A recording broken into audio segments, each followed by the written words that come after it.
Commander Jake Harrison stood quietly on the bridge of his ship, the UES Liberty.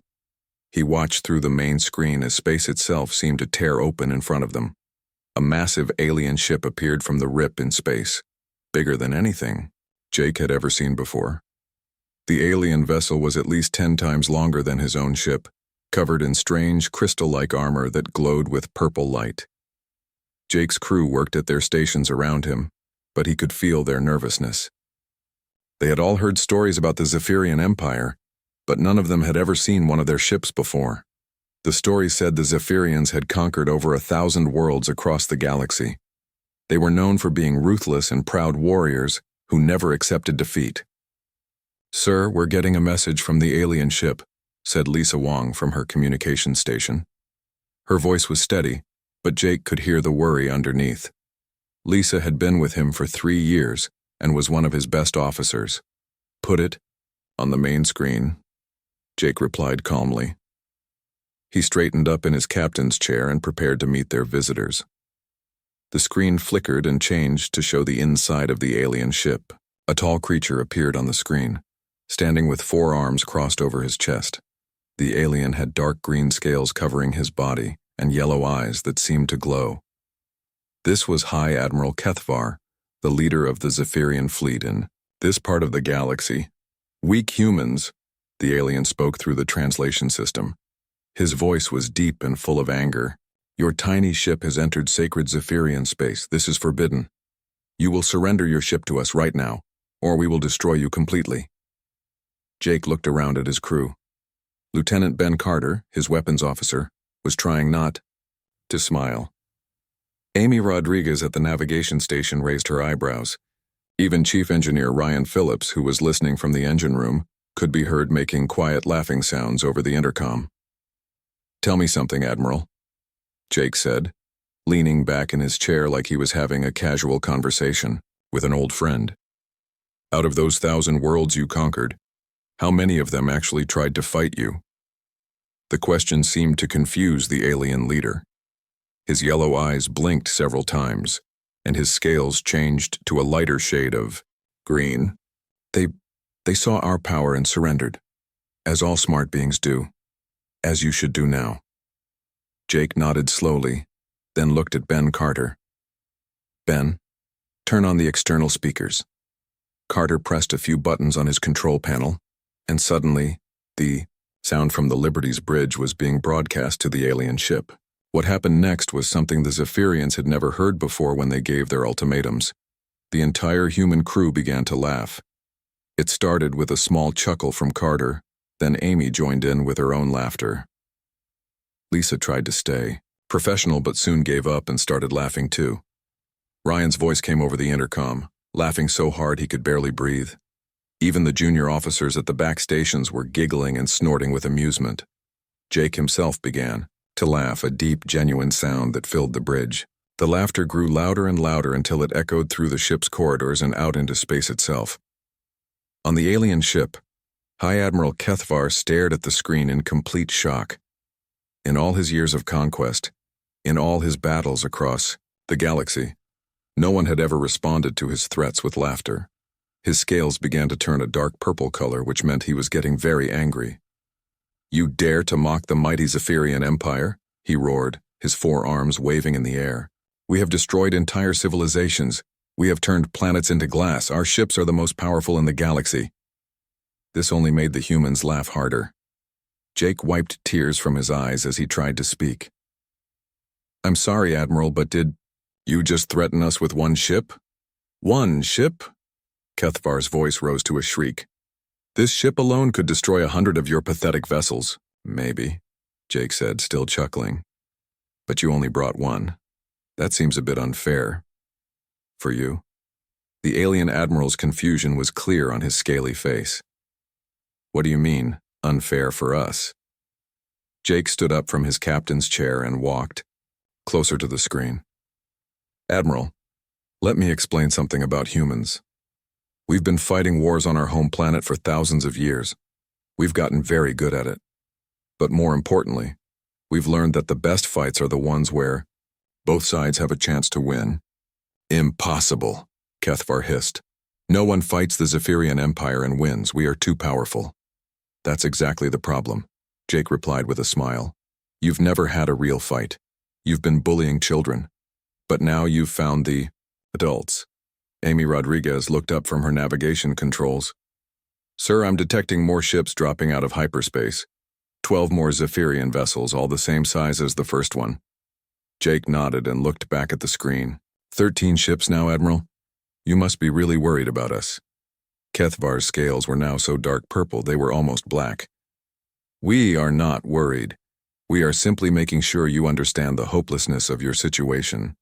13 Zephyrian dreadnoughts against your single tiny ship. Surrender now and we might let your crew live as slaves. The word slaves made the laughter on the bridge stop immediately. Jake's expression became serious for the first time since the conversation began. Admiral, that was the wrong thing to say. You will surrender, Kethvar repeated, or you will die.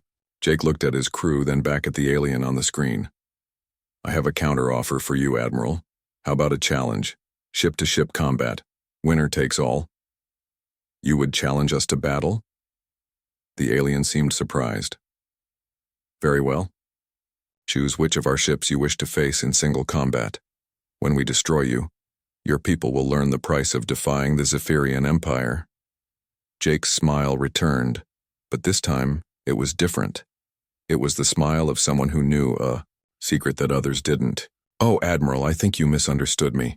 I'm not choosing one of your ships, I'm challenging all 13 of them. The bridge fell completely silent.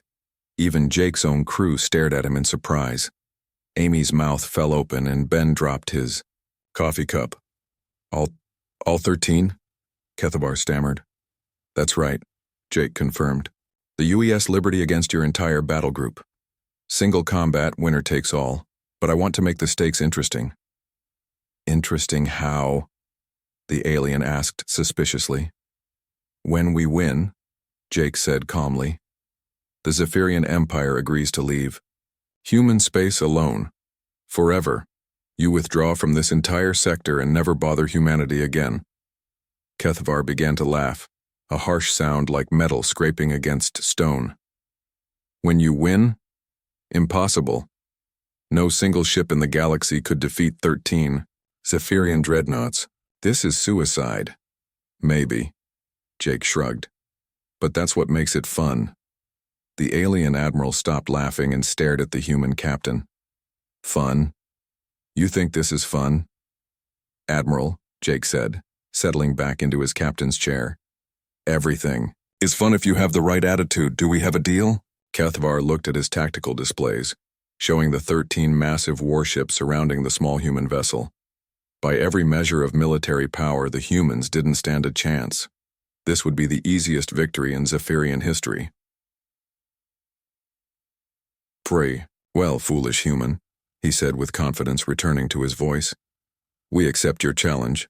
Prepare to become a warning to your entire species about what happens when they challenge the Zephyrian Empire. Excellent, Jake replied cheerfully. Oh, and Admiral, thanks for making my day more interesting.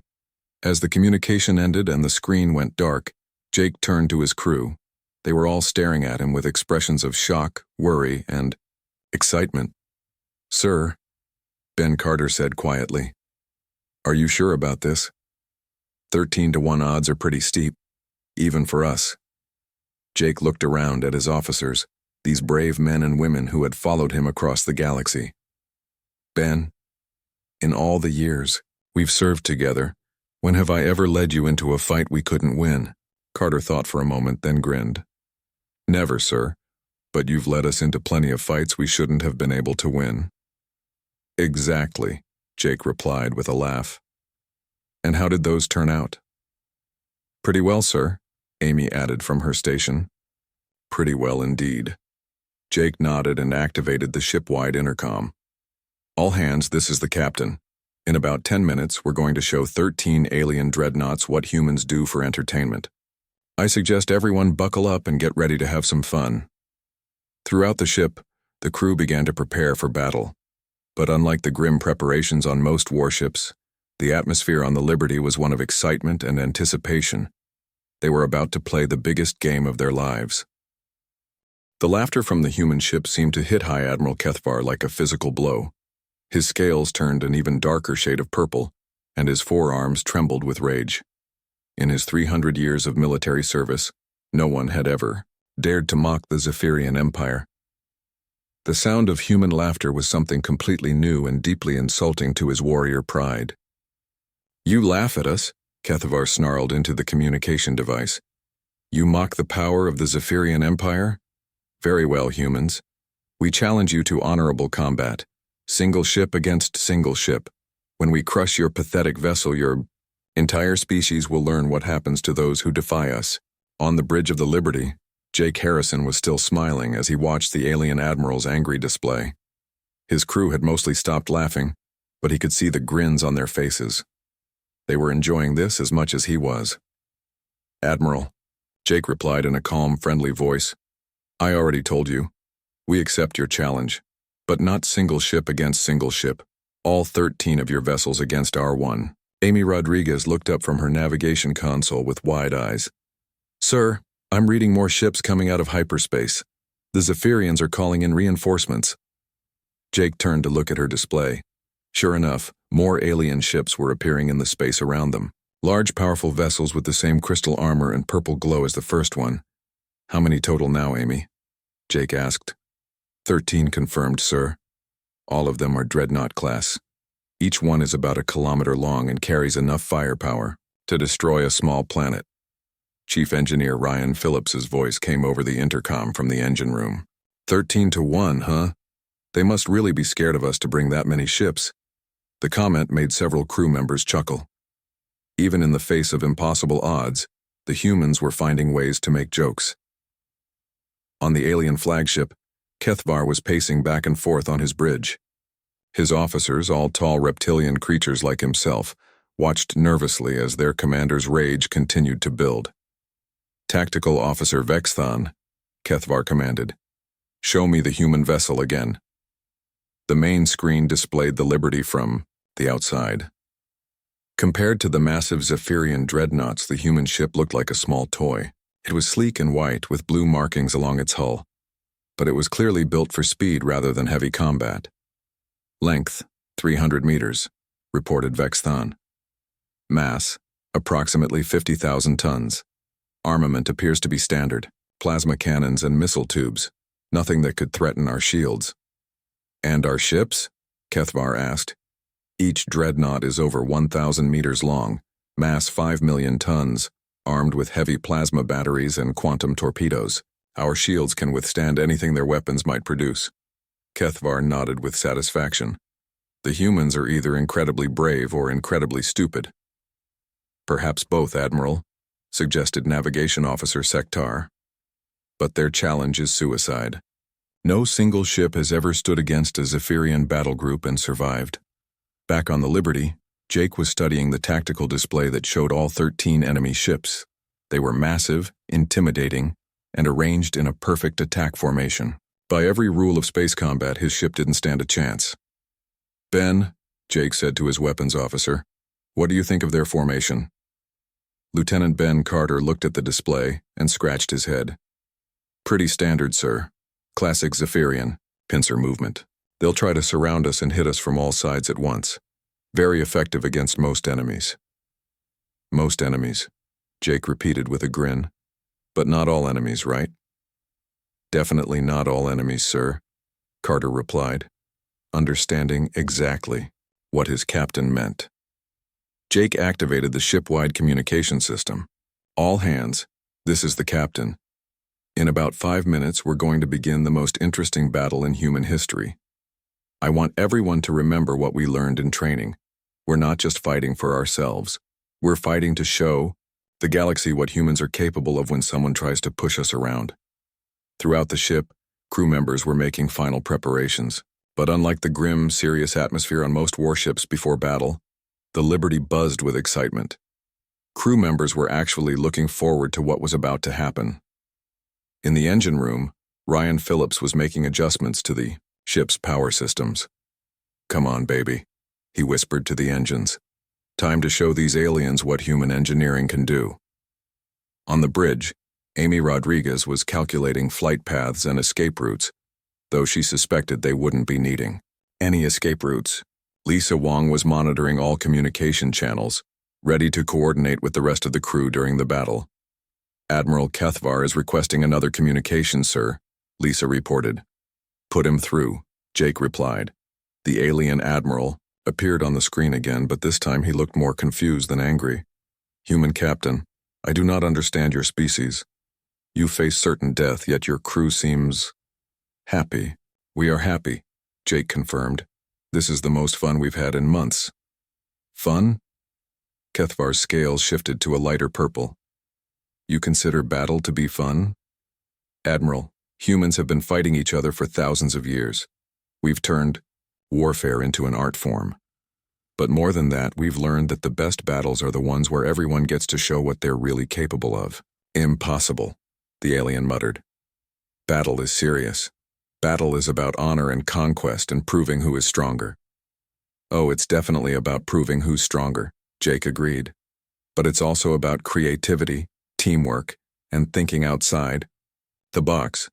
You Zephyrians have conquered 1,000 worlds, but I bet you've never faced an enemy that actually wanted to fight you. This comment seemed to strike something in Kethvar's mind. What do you mean? I mean, Jake explained patiently, that all those worlds you conquered probably surrendered as soon as they saw your ships. They were scared. They gave up without a real fight. You've never actually had to prove how good you are in battle. The alien admiral was quiet for a long moment.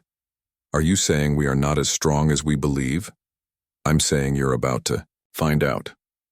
Jake replied with a smile. And Admiral, I have a feeling this is going to be educational for both of us. Kethvar's expression changed from confusion to something that might have been respect. You are not like the other species we have encountered, human. No, Jake agreed. We're really not. The communication ended and Jake turned to his crew. All right, everyone, positions for combat. Amy, take us to the center of their formation. Ben, prepare all weapons but don't fire unless I give the order. Ryan, I want full power to engines and shields. Sir, Amy said hesitantly. Flying into the center of their formation is exactly what they want us to do. They'll surround us completely. I know, Jake replied. That's the point. But sir, Ben added, once we're surrounded, we won't be able to escape. Jake turned to look at his weapons officer with a grin that was part excitement and part mischief. Ben, who said anything about escaping? The crew exchanged glances. They had served with Jake Harrison for years, and they had learned to trust his judgment even when his plan seemed impossible. But this was different. This was 13 massive alien warships against their single destroyer. Sir, Lisa said quietly, are you sure about this? Jake looked around at his crew, these brave men and women who had followed him across the galaxy. They were nervous, but they were also excited.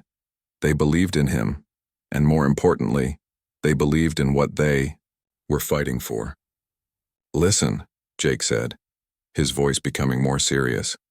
The Zephyrian Empire has conquered 1,000 worlds by bullying species that were too scared to fight back. They think they're the strongest force in the galaxy because no one has ever challenged them, but they made one mistake. What's that, sir? Carter asked. They challenged humanity, Jake replied, and humans don't back down from bullies. We never have, and we never will. The crew nodded, their confidence returning. They had trained for this moment their entire careers. Not this exact situation, but the idea behind it. Humans protecting other humans. Humans standing up to those who would harm the innocent. All right, Jake announced, settling into his captain's chair. Let's go show the Zephyrian Empire what happens when they pick on someone their own size. The Liberty began to move forward, heading directly toward the center of the enemy formation. To any outside observer, it looked like a suicide run. But Jake Harrison was smiling and his crew was ready. They were about to teach the galaxy a lesson about humanity that would be remembered for generations to come. The space around the Kepler 442 system suddenly exploded into bright flashes of light and energy as the battle began. The 13 Zephyrian dreadnoughts moved together like a well-practiced dance team, their massive hulls gleaming with purple. crystal armor as they formed a perfect circle around the tiny human ship. High Admiral Kethvar stood on his bridge, watching the tactical display with satisfaction. His ships were executing the classic Zephyrian battle formation that had destroyed countless enemies over the centuries. The human vessel was trapped in the center with nowhere to run. All ships, commence firing, Kethvar commanded into his communication device. 13 massive warships opened fire at the same time. Bright beams of plasma energy and glowing torpedoes filled the space around the Liberty. The combined firepower was enough to destroy an entire city, all focused on one small human ship. But something strange happened. Instead of the expected explosion and debris, the Liberty seemed to dance between the energy beams. The ship twisted and spun in ways that seemed impossible, moving like a leaf in the wind rather than a solid metal vessel. "What is happening?" Kethvar shouted at his tactical officer. "Why are we missing?" Vexthon stared at his instruments in confusion. "Admiral, the human ship is moving in patterns I have never seen before. It's like they know exactly where our weapons will fire before we fire them." On the Liberty's bridge, Commander Jake Harrison was gripping his captain's chair as his ship performed maneuvers that would have made most people sick. But Jake was grinning from ear to ear. "Amy, that was beautiful," he said to his navigator. "Take us through the gap between ships 4 and 7. Amy Rodriguez's hands moved across her controls like a piano player performing a complex song. "Yes, sir. Executing barrel roll sequence in 3, 2, 1. The Liberty suddenly flipped upside down and spun through the space between two massive Zephyrian ships so close that the crews could see each other through the windows. But instead of firing at the alien ships, the humans just waved. "Sir?" Ben Carter called from his weapon station. "I have clear shots on 3 of their ships. Should I fire?" "Not yet, Ben," Jake replied. "We're still in the warm-up phase." "Chief," Engineer Ryan Phillips's voice came over the intercom, filled with excitement. "Captain, the engines are running at only 40% power. I've got plenty more in reserve when you need it." "Good to hear, Ryan," Jake said. "How are the inertial dampeners holding up?" "Like a charm, sir. I designed them to handle maneuvers that would turn most alien species into soup. We're barely pushing their limits." What the Zephyrians didn't understand was that the Liberty wasn't just any ship. It had been built by humans specifically for humans, taking advantage of their unique physical abilities. Humans could survive forces and accelerations that would kill most other species in the galaxy. The ship's computer systems were also different. Instead of being programmed just for efficiency and logic, they included something that only humans would think to add: a sense of style.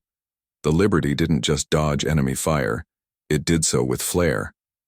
"Incoming message from the Zephyrian flagship," Lisa Wong reported. "Put it through," Jake said, still smiling as his ship performed another impossible turn around a spread of plasma bolts. Admiral Kethvar's face appeared on the screen, but he looked very different than before. His scales had changed from purple to a pale green color and his forearms were shaking. "What are you?" the alien admiral asked, his voice filled with confusion and something that might have been fear. "We're human," Jake replied simply, as if that explained everything. "And Admiral, you just made this personal." "Personal?" Kethvar repeated. "What do you mean?" Jake's expression became more serious. "You threatened to make my crew into slaves. Nobody threatens my people and gets away with it." On the Zephyrian flagship, the crew was in chaos.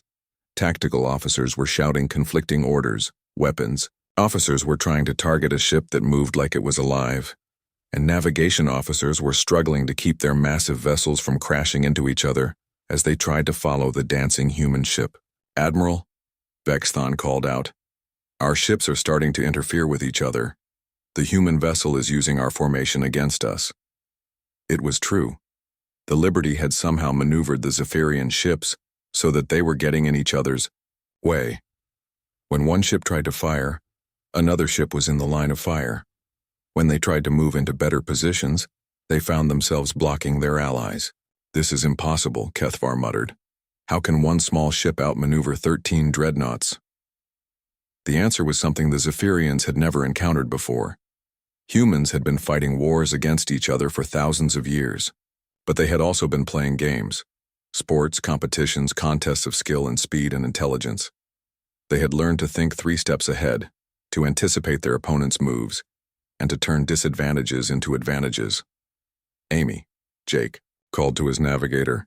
Bring us alongside the lead dreadnought, nice and close. How close, sir? Amy asked. Close enough to see the whites of their eyes, Jake replied with a grin. The Liberty swooped in toward Kethvar's flagship, moving so close that the 2 ships were almost touching. The Zephyrian crew could see the human faces through the windows, and they were all smiling. Ben, Jake said to his weapons officer, activate the party protocols. With pleasure, sir, Carter replied, pressing a series of buttons on his console. Suddenly, the side of the Zephyrian flagship began to glow with colorful lights.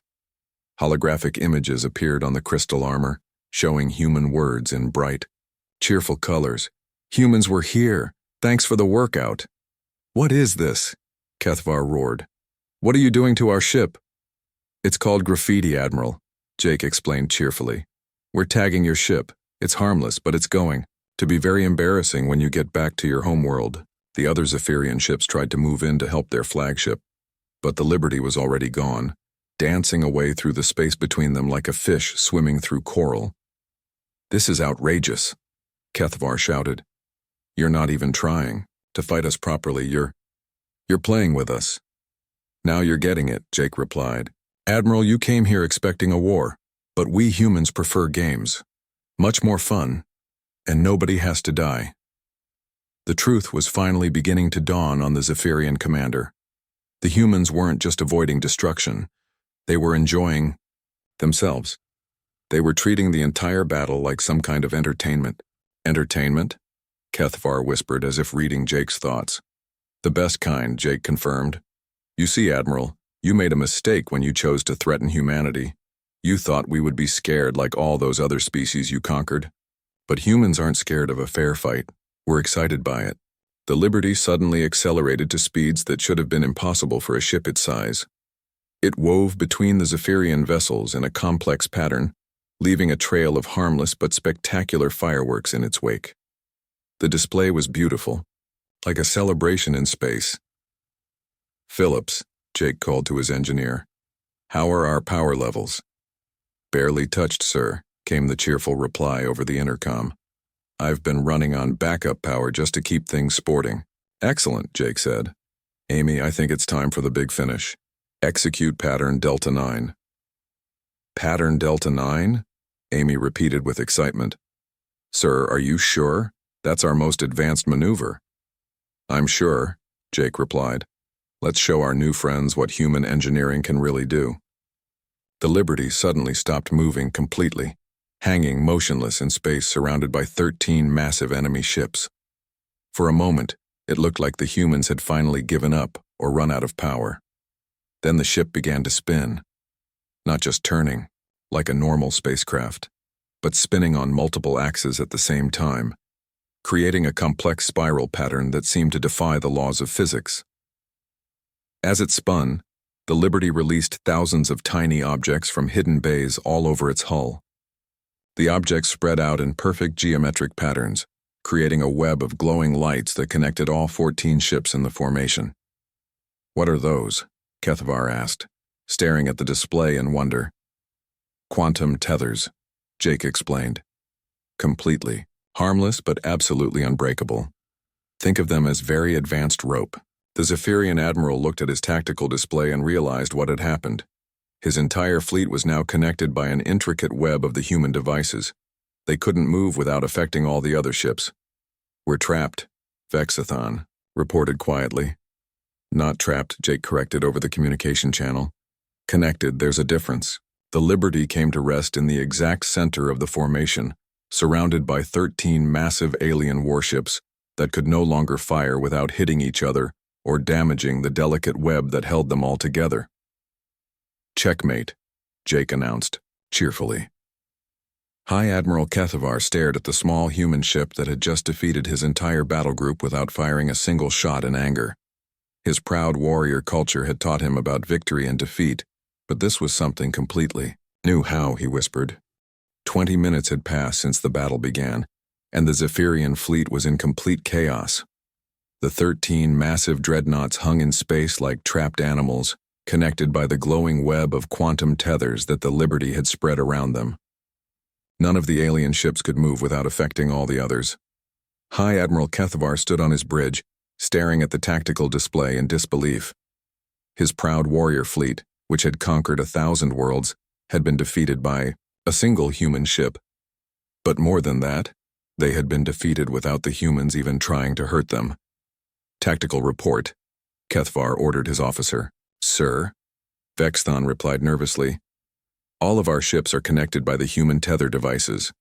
We cannot fire our weapons without hitting our own vessels. We cannot move without pulling the entire formation out of position. We are completely trapped. And the human ship? Sitting in the center of our formation, sir. Completely safe. They could destroy us all from that position. But they are not firing. Kethvar's scales had turned a pale yellow color, which among his people meant confusion and fear. In all his years as a military commander, he had never faced anything like this. On the Liberty's bridge, Commander Jake Harrison was watching the alien ships with satisfaction. His crew had performed perfectly, and their plan had worked better than he had hoped. Amy, Jake said to his navigator, bring us alongside the flagship again.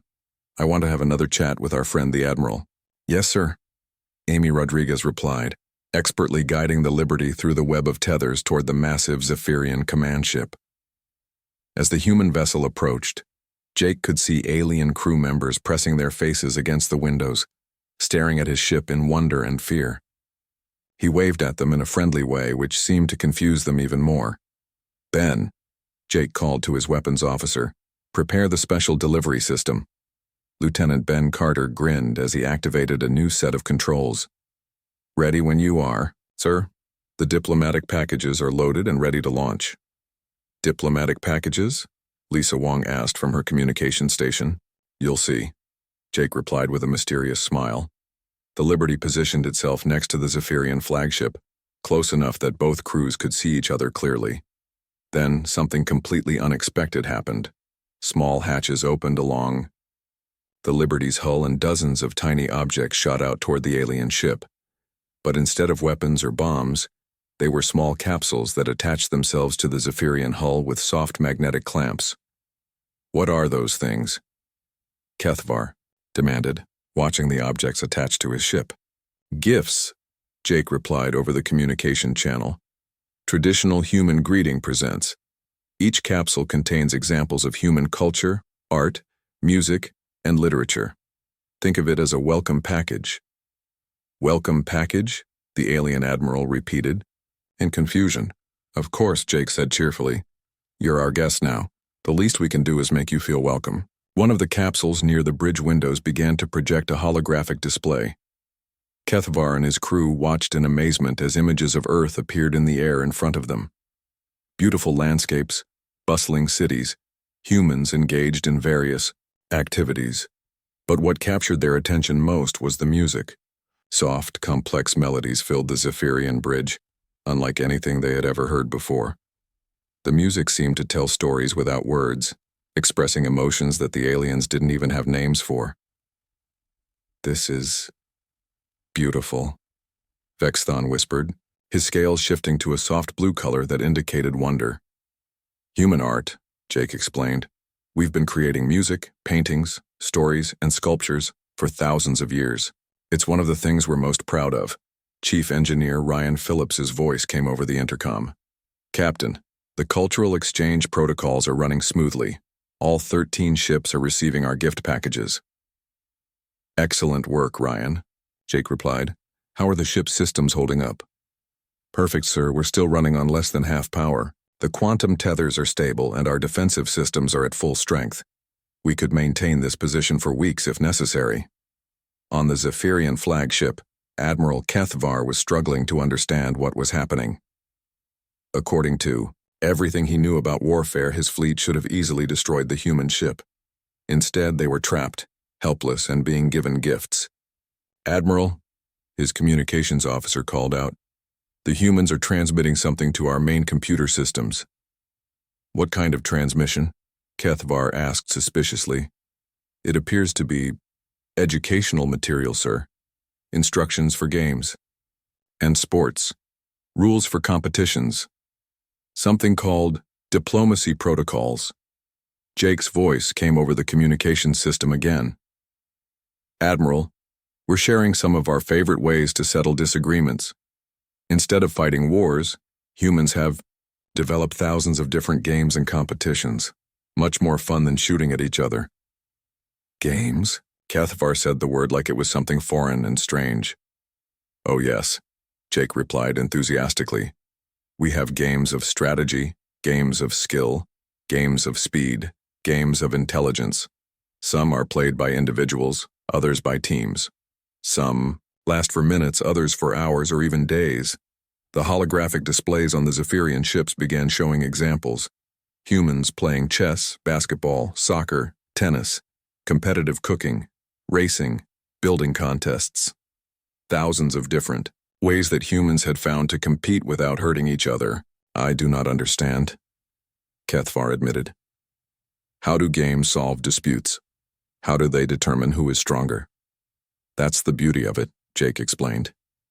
Games don't just show who's stronger. They show who's smarter, faster, more creative, better at working with others.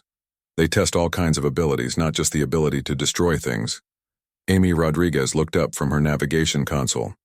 Sir, I'm detecting movement from some of the Zephyrian ships. They're trying to break free from the tether web. Let them try, Jake said calmly. Those tethers are made from the same material we use to anchor space stations. They're not going anywhere. Sure enough, when one of the alien dreadnoughts tried to pull away from the formation, the quantum tethers simply stretched without breaking. The ship's movement was transferred to all the other vessels, causing the entire fleet to shift position together. Fascinating, Cathvar murmured, watching his ships move in perfect synchronization. The tethers connect us all. When one moves, we all move. Exactly, Jake said. That's the whole point. You can't act alone anymore. You have to think about how your actions affect everyone else. The alien admiral was quiet for a long moment, studying the tactical display. His fleet of proud, independent warships was now functioning as a single unit, forced to cooperate whether they wanted to or not. This is some kind of lesson, isn't it? Cathvar asked finally. Very good, Admiral, Jake replied with approval. You're learning. The lesson is that working together is more powerful than working alone. Your empire conquered 1,000 worlds by force, but you never made any real allies. You never learned to cooperate with anyone. And you humans have learned this cooperation? Jake laughed. Admiral, humans have been cooperating for thousands of years. We've had to learn how to work together because our home planet was full of other humans who were just as smart and stubborn as we were. We couldn't just conquer each other, so we had to find better ways to get along. The cultural displays continued to play on the Zephyrian ships, showing examples of human cooperation. Cities built by millions of people working together. Scientific projects involving researchers from around the globe. Art created by teams of musicians, writers, and performers. Your species is very strange, Cathvar observed. Thank you, Jake replied, taking it as a compliment. We like to think so. Lieutenant Ben Carter looked up from his weapons console. Sir, I'm reading some unusual energy signatures from the Zephyrian ships. It looks like they're powering down their weapons. Interesting, Jake said. Admiral, are you surrendering?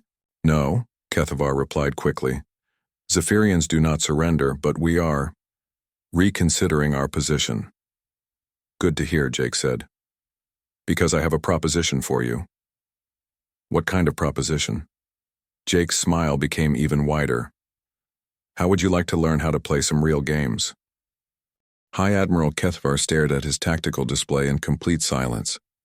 His entire battle group, 13 of the most powerful warships in the Zephyrian Empire, sat motionless in space. They were trapped in a web of human technology that looked beautiful, but was stronger than anything his engineers had ever seen. The small human ship floated in the center of the formation, like a queen piece on a chessboard. Cathvar had learned about chess just minutes ago from the cultural files the humans had sent over. The comparison seemed fitting. Admiral, his tactical officer Vexthon said quietly, What are your orders? Cathvar looked around his bridge. His crew was watching the holographic displays that showed human games and competitions. Some of his officers seemed fascinated by what they were seeing. Others looked confused and worried. "I do not know," Kethvar admitted for the first time in his military career. "In 300 years of service, I have never faced anything like this." On the Liberty's bridge, Commander Jake Harrison was watching the alien ships with patient eyes.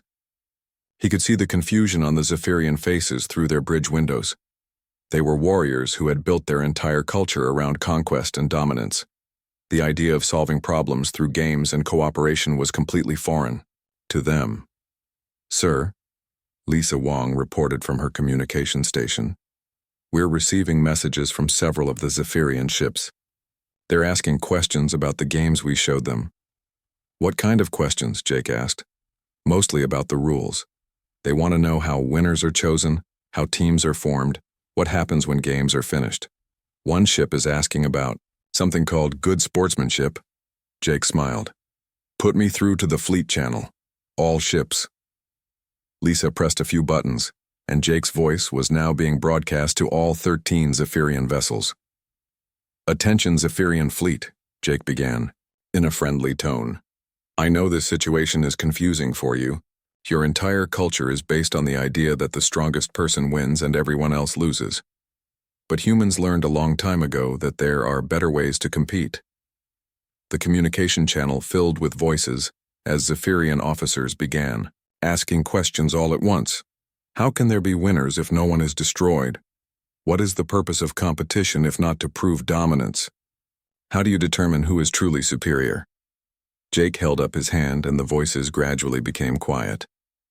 "Those are all excellent questions. Let me explain. In human games, winning isn't about destroying your opponent. It's about proving that you're better at a specific skill. And here's the important part. When the game is over, everyone is still alive and healthy." Admiral Kethvar's voice came over the channel. "But how does this solve disputes? If no one is eliminated, how do you settle disagreements?" "Simple," Jake replied. "The winner of the game gets to make the decision for that particular dispute. But both sides agree to the rules before they start playing. It's fair, it's fun, and nobody dies." Amy Rodriguez looked up from her navigation console. "Sir, I'm detecting movement from the Zephyrian ships, but they're not trying to escape. They're trying to arrange themselves in different formations." Jake looked at the tactical display. The alien ships were indeed moving, but the quantum tethers were keeping them connected. As they moved, they were creating new patterns in space. "What are they doing?" Ben Carter asked from his weapons station. "I think they're experimenting," Jake said with a grin. "They're learning that when you're connected to others, you have to work together to accomplish anything." Chief Engineer Ryan Phillips' voice came over the intercom. "Captain, the tether system is working perfectly. The Zephyrians are starting to figure out how to coordinate their movements. Some of their engineers are actually quite clever." "Good to hear, Ryan," Jake replied. "How long can we maintain this formation?" "As long as we need to, sir. The quantum tethers are self-sustaining. We could stay like this for months if necessary."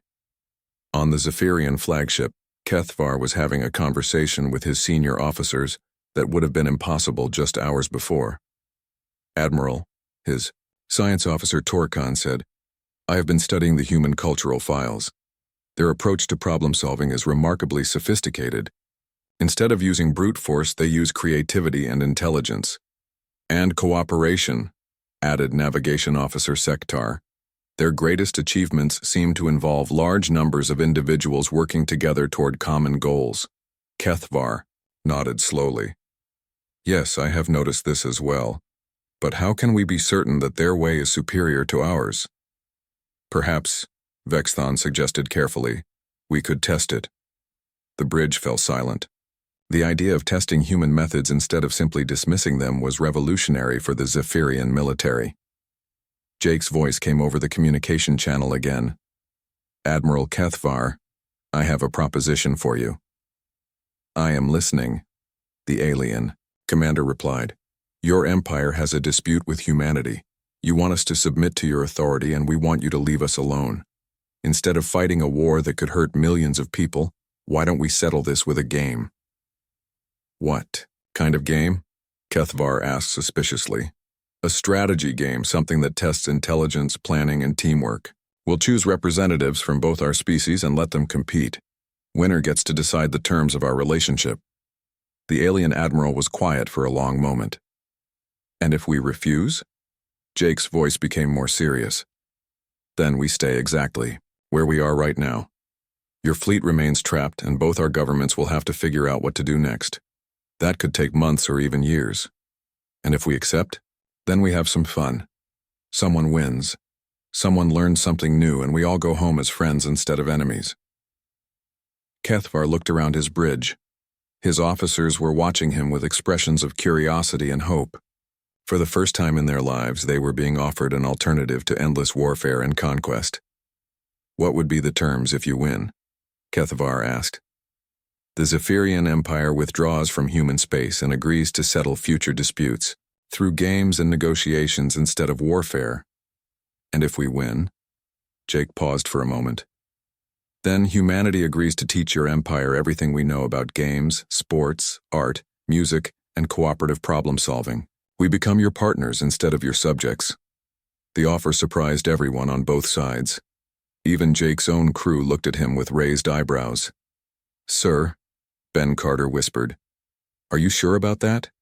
If they win, they could learn all our secrets. Ben, Jake replied quietly, if they're willing to learn our way of doing things, then they're not really our enemies anymore, are they? Admiral Kethvar was having a similar conversation on his own bridge. Admiral, Torkhan said, either outcome of this game would benefit our empire. If we win, we gain access to human knowledge and technology. If we lose, we avoid a costly war and gain human friendship. You make it sound like we cannot lose, Kethvar observed. Perhaps that is the point, Vexthon suggested. Perhaps human games are designed so that everyone benefits, regardless of who wins. Kethvar stood up from his command chair and walked to the main viewing screen. He could see the Liberty floating peacefully in the center of his trapped fleet. The small human ship looked so harmless, yet it had defeated his entire battle group without firing a single shot.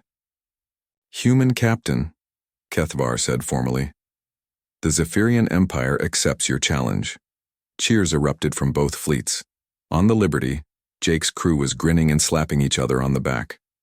On the Zephyrian ships, alien officers were talking excitedly about this new concept of competitive games. Excellent, Jake replied. Now what kind of game would you like to play? We have thousands to choose from. Something that tests all our abilities, Kethvar said. Strategy, teamwork, intelligence, creativity. Something worthy of deciding the fate of two civilizations. Jake thought for a moment. I have the perfect game. It's called Cosmic Challenge. It involves multiple events that test different skills. Both teams compete in strategy games, problem-solving contests, creative challenges, and cooperation exercises. The team that performs best overall wins. This sounds acceptable, Kethvar agreed. When do we begin? How about right now? Jake suggested. We'll set up a neutral space station where both teams can compete. It'll take a few days to complete all the events. And what happens to our fleets while this game is taking place? Jake grinned. They stay right here and get to know each other. By the time the competition is over, I think you'll find that Zephyrians and humans have a lot more in common than you might expect. As the two fleets began preparations for the most unusual competition in galactic history, word started to spread across the galaxy. The mighty Zephyrian Empire, conquerors of 1,000 worlds, had been challenged to a game by humanity. And for the first time in centuries, an entire galaxy was watching a conflict that might actually end with everyone becoming friends. The age of human diplomacy had begun.